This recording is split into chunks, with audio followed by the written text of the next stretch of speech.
नमस्ते बच्चों। आज जो हम पाठ पढ़ने जा रहे हैं वह पाठ इतिहास से संबंधित है।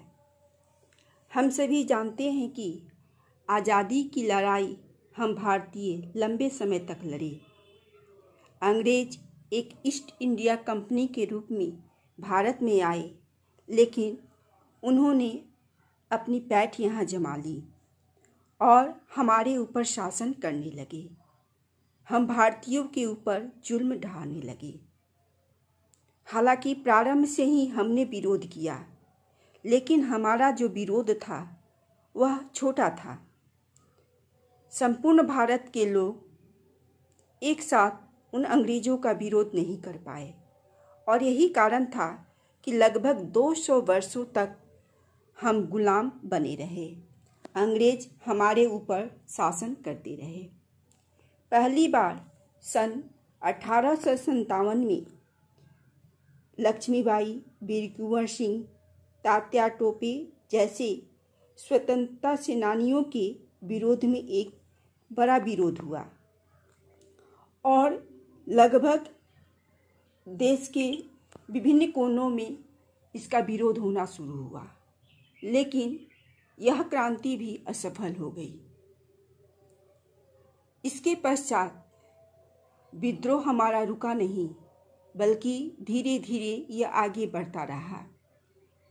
जब महात्मा गांधी का प्रादुर्भाव भारतीय स्वतंत्रता संग्राम के रंगमंच पर हुआ, तब कहा जा सकता है कि यह विद्रोह जो था एक व्यापक रूप में होने लगा।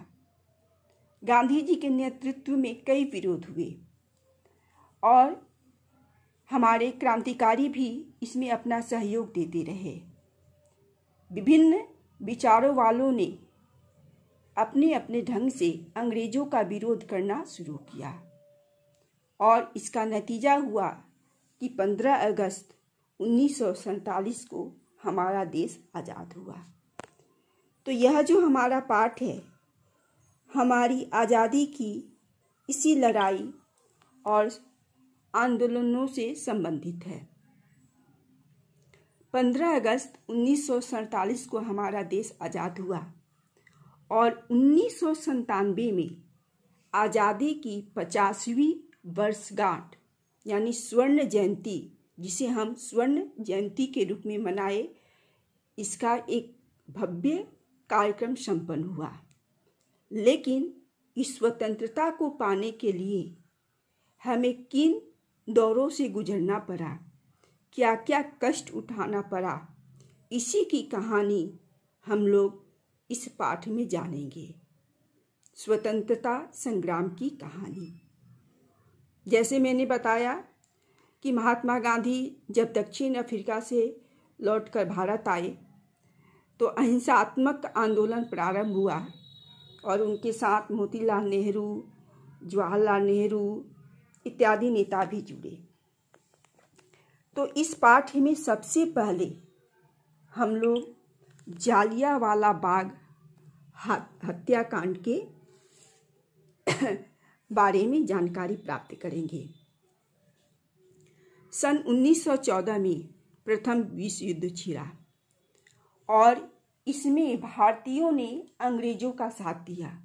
उनके मन में यह आशा थी कि अगर वे अंग्रेजों का साथ, चूंकि अंग्रेजी सेना में आधे सैनिक भारतीय ही थे, तो वे भारतीय सैनिक भी लड़े और उनके अंदर यह लालसा थी कि इस जीत के बाद अंग्रेज भारत से चले जाएंगे। लेकिन ऐसा नहीं हुआ और बदले में मिला हमें रॉलेट एक्ट।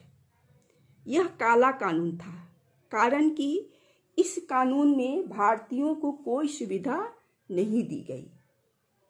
उल्टे में उनके ऊपर दमनकारी नीतियां ही बनाई गई, जिसके विरोध में 13 अप्रैल 1919 को बैसाखी के दिन अमृतसर के जालियांवाला बाग में एक सभा का आयोजन किया गया। यह आयोजन रॉलेट एक्ट के विरोध में किया गया था। इसमें लगभग 20,000 स्त्री, पुरुष और बच्चे शामिल थे। लेकिन जनरल डायर ने इन निहत्थे भारतीयों पर गोली चलाने का आदेश दे दिया और इस कांड में 400 से भी अधिक व्यक्ति मारे गए और 2000 से भी अधिक व्यक्ति जो थे वो घायल हुए। यह घटना भारतीय संग्राम में या भारतीय इतिहास में एक जघन्य हत्याकांड के रूप में जाना जाता है और इसका प्रभाव भारतीय स्वतंत्रता संग्राम में सबसे अधिक पड़ा। माना जाता है कि यह घटना ही थी जो भारत में ब्रिटिश सरकार के अंत की शुरुआत करती है। इस हत्याकांड का बदला उधम सिंह ने लंदन में जनरल डायर को गोली मारकर ली।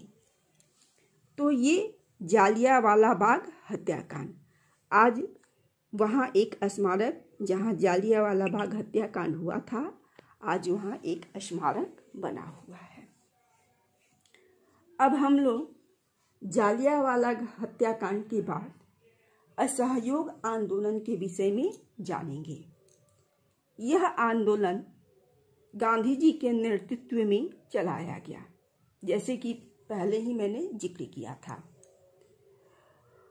1920 में कलकत्ता में एक अधिवेशन हुआ और उस अधिवेशन में गांधी जी ने कहा कि अब ब्रिटिश सरकार से सहयोग संभव नहीं, अब हम स्वतंत्रता प्राप्ति के लिए अहिंसात्मक असहयोग की नीति अपनाएंगे और नागपुर के अधिवेशन में पूर्ण स्वराज का लक्ष्य घोषित कर दिया गया। यह गांधी जी के नेतृत्व में चलाए जाने वाला प्रथम जन आंदोलन था। इसमें असहयोग की नीति पर पूर्णतः बल दिया गया। इस आंदोलन का व्यापक जन आधार प्राप्त था। शहरी ग्रामीण क्षेत्र के लोगों के साथ साथ आदिवासियों का भी इसे समर्थन मिला। 1920 में इस आंदोलन का प्रस्ताव पारित हुआ और 4 सितंबर 1920 को कलकत्ता के अधिवेशन में इसका प्रस्ताव हुआ और 1921 में इस आंदोलन की शुरुआत कर दी गई। इस आंदोलन का व्यापक प्रभाव पड़ा। लोगों ने सरकारी नौकरियां त्याग दी, यानी इस आंदोलन में स्कूल, कॉलेज, न्यायालयों का बहिष्कार करने के लिए कहा गया। गांधी जी ने कहा कि यह आंदोलन यदि ठीक ढंग से चलेगा तो भारत 1 साल के अंदर ही पूर्ण स्वराज को प्राप्त कर लेगा। इस आंदोलन का व्यापक प्रभाव पड़ा। विदेशी वस्त्र एवं शराब की दुकानें बंद करवाई जाने लगी।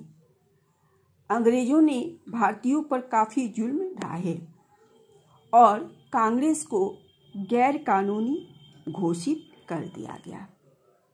तो इस तरह हम लोगों ने असहयोग आंदोलन के विषय में जाना।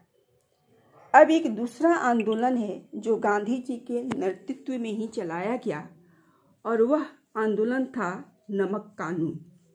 इसे हम डांडी मार्च के नाम से भी जाने जाता है। हालांकि नमक पर कर लगाना यह जो कानून था 1835 में ही बना, यानी 1835 के नमक कार्य आयोग ने अनुशंसा की थी कि नमक के आयात को प्रोत्साहित करने के लिए नमक पर कर लगाया जाए। इससे अंग्रेजों को फायदा था, अंग्रेज कंपनियों को फायदा था, पर इससे भारतीयों को नुकसान था। अतः 12 मार्च 1930 को 79 अनुयायियों के साथ गांधी जी ने साबरमती आश्रम से डांडी यात्रा प्रारंभ की। यह यात्रा पैदल थी और